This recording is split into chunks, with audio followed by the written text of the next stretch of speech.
In February 1897, 125 years ago, Swami Vivekananda spoke to the Madras Times.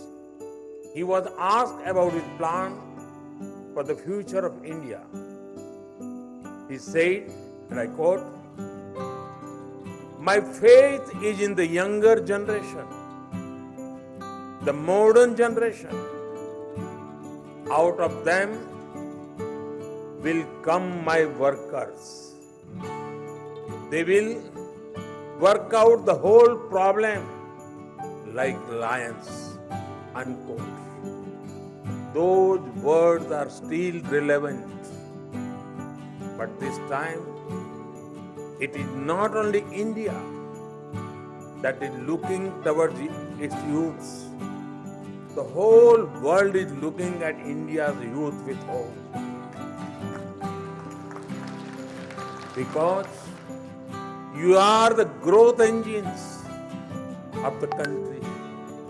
And India is the world's growth engine. It is a great honor. It is also a great responsibility, which I am sure you will excel in. Friends, when speaking of faith in our youth, how can we forget Bharat Ratna, former President Dr. APJ Abdul Kalam?